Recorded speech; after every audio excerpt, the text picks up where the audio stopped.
So this is my Monday Night Raw review, and I would like to keep it as short as possible. I think one thing that I would say is that this was a show that we expected from WWE, like to have every week on their European tour. Like they set up the two main World Championship title feuds to like a really great level today, because Gunther like beating Jimmy Uso's ass, like it parallels to when Roman was choking out Jay, but then Jimmy had to throw in the towel in the Hell in a Cell when Roman was choking out Jimmy, and Jay had to say I quit, had to say I quit. And anyways, that if you see that, I was actually glad that they did this angle, because I thought that this was only going to end at when Gunther beats Jimmy, but then Jay runs and then Gunther just escapes. But then they had a prolonged beat down where Gunther had tied up Jay, and then taunting him, also like having Jimmy near him, but not that near him that he can, actually save him, and constantly beating his ass, like making him bloody. Like Jimmy gigged for the love of the game, and I liked it. Like I am excited for the match right now, like somewhat excited, because I want to see Jay's vicious side now. I don't want to see him eating and everything. I want to see him come out and have a fight against Gunther, you know, at WrestleMania next week. I want an impassioned promo like he had against Roman in the build up to SummerSlam.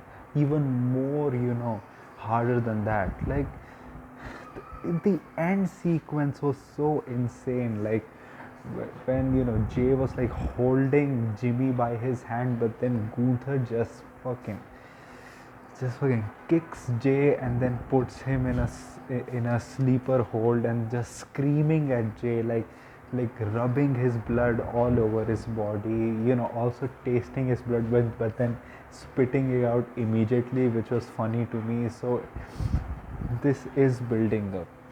The Braun and Penta versus Judgment Day tag was fine. I just hope that Penta's first pinfall loss would have been something much bigger than this. I get why they did that, because they want to get this, they want to get this out of their system. They don't want this hanging over their necks like an albatross, and also that they had to build a Finn also for the IC title match. I would have rather had a singles Braun versus Penta match at WrestleMania, but it looks like it's probably going to be a fatal four-way. I think probably next week Finn comes out, he says that I defeated Penta, I deserve a title shot, but then maybe Adam Pearce says you won because of Dom, and he makes it a fatal four-way.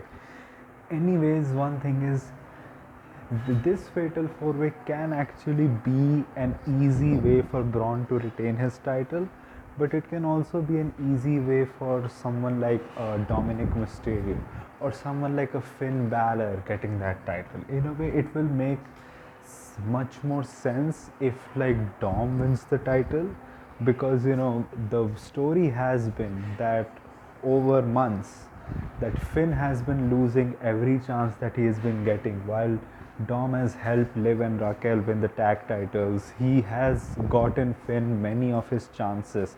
So it will actually make sense storyline wise for Dom to win the IC title, and maybe then we can have like of course it's Triple H, so he's gonna drag it out further, and he's probably gonna have Dom and Finn probably feud over the IC title in the mid of the summer.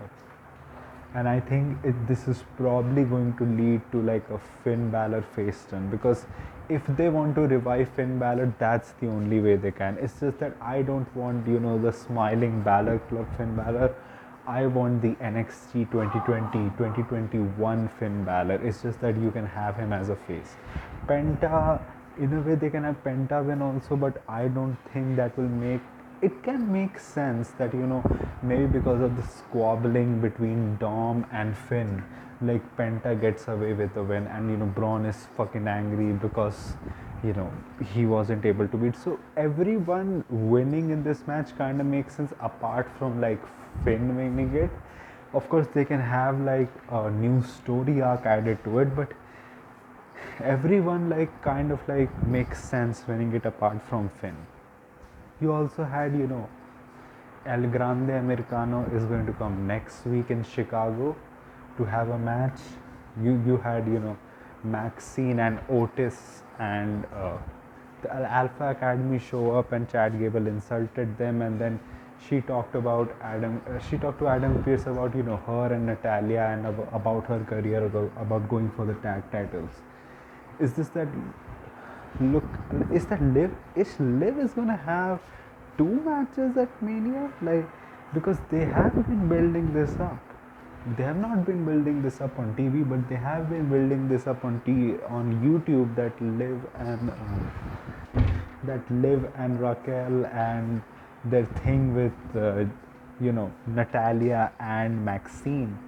It's it's just that probably means that Liv is gonna have two matches, because looking at Lyra's interview, like she's gonna have defend her IC title against Bailey a week before Mania.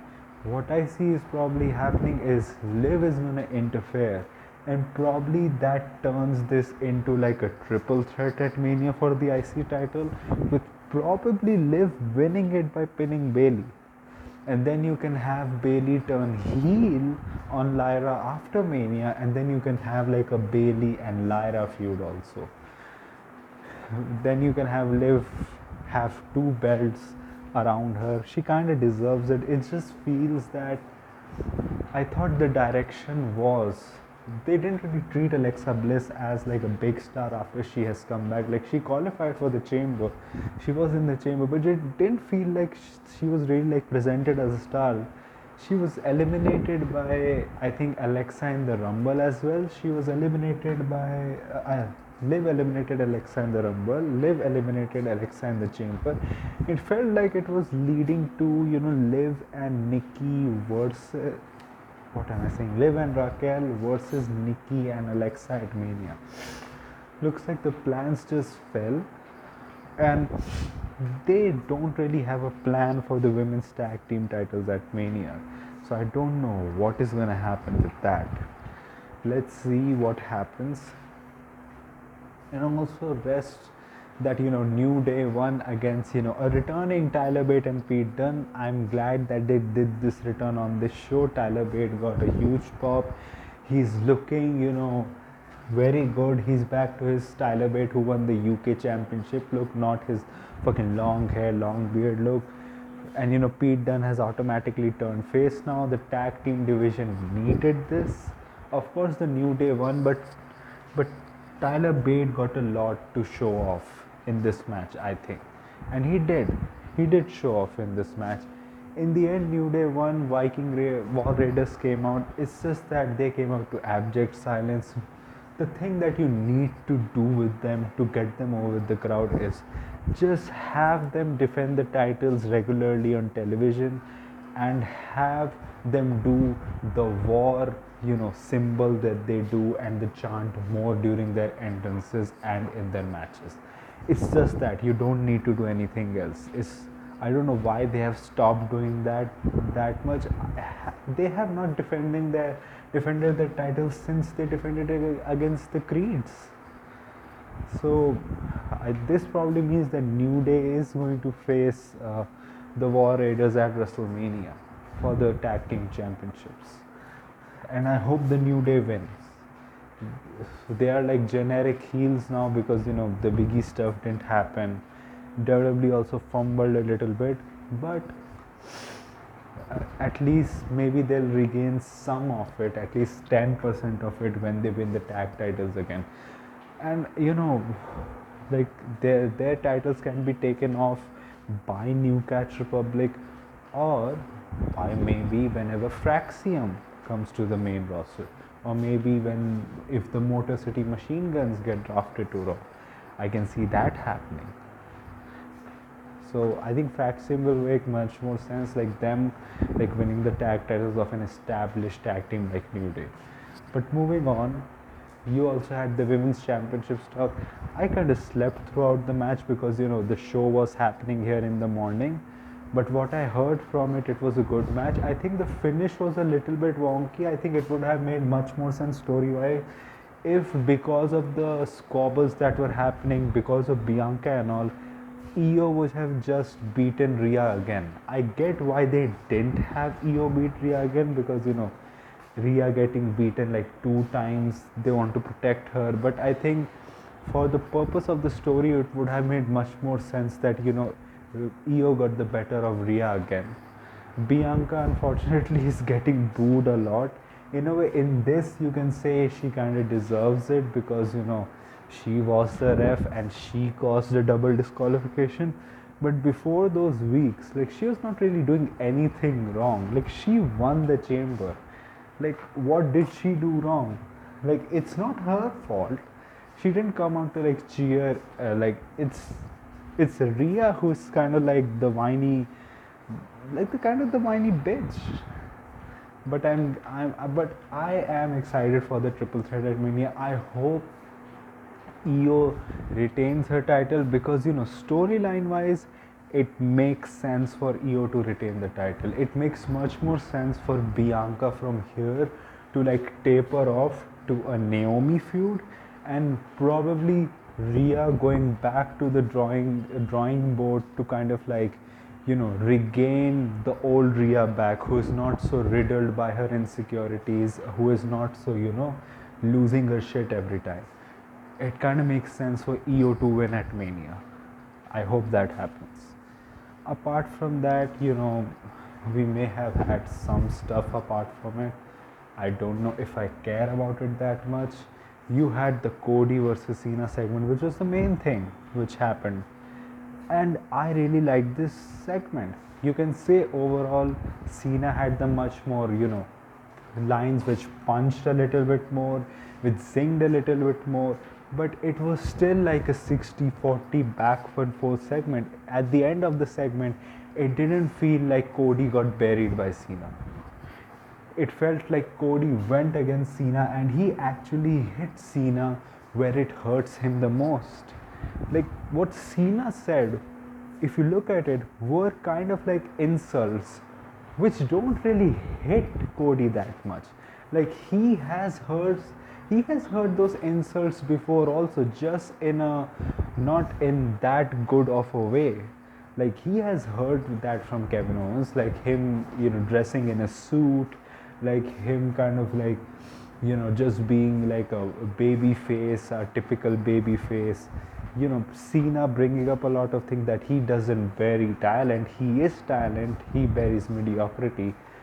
Shout out to a lot of guys, but I'm like, not everyone you buried was mediocre. Like, what happened to you burying someone like a Zack Ryder? Like, was he mediocre?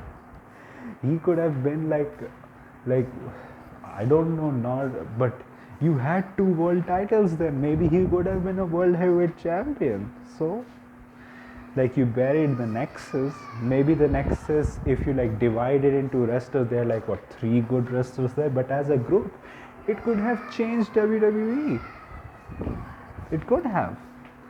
So there was that. I think it's just that John Cena had a really good promo. It's just that him trying to be a heel is very like funny, because he like has anger in 2000.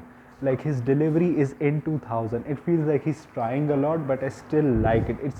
It feels like his hate. He really hates it there. He's like, you hide that you are mediocre behind your entrance music and your little entrance, and then they started singing his theme. This crowd was like like pretty like bipolar or something. Like, they were cheering when Cena was calling Cody all this, that he is made by the corporate WWE, that he's a sellout and everything, that he's just mediocre. He has taken everything from all the favorite wrestlers and all. He is nothing like that.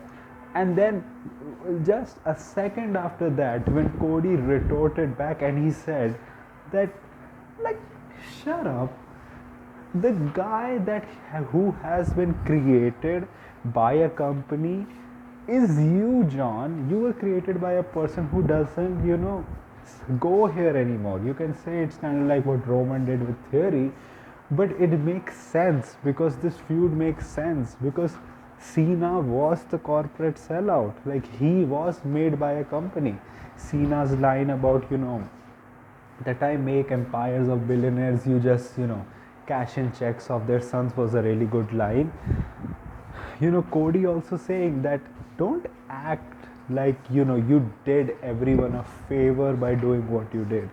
You didn't leave WWE in a better place when you rose to the top. Okay, like you made it easier for you. Say that I am, a mediocre guy and everything. You made it easier for a guy like me because there were so many disenfranchised guys to go away and make another company and then to come back and them to love me even more, which makes sense because it is true. Many people did leave because of John Cena. And also, like, he said that you can call me anything, but there is one chant that never in my career ever the fans have done, which is you can wrestle. And that actually hit Cena in the heart because Cena can say all the stuff that he will bury him, that Cody's mediocre and all, but he has fought with this his whole life, always known as, the four moves of doom, having the fifth move, doing it as a joke, always known as a person that he can't go in the ring, he's just, Fruity Pebbles John. Like, him doing that United States Open challenge was to put over talent, but also like to prove to people that I can have great matches, I can go in the ring, I can put people over through my wrestling skills. That has been a part of John Cena, that people saying you can wrestle, like that hurts him deep. And that did hurt him. He tried to attack John, he tried to attack Cody hit him with the crossroads. And he also said that you are still my idol, but you're a piece of shit, that you got more dick in your speech than your dick in your jokes, which was like, hey, yo, lying to me. But overall, Cody looked great in this segment. Cena looked great in this segment. I hope Cena is there next week because it's the final Raw before, WrestleMania. And I hope The Rock is also there because Cena also kind of explained why he, joined The Rock without saying his name. He said, I did because,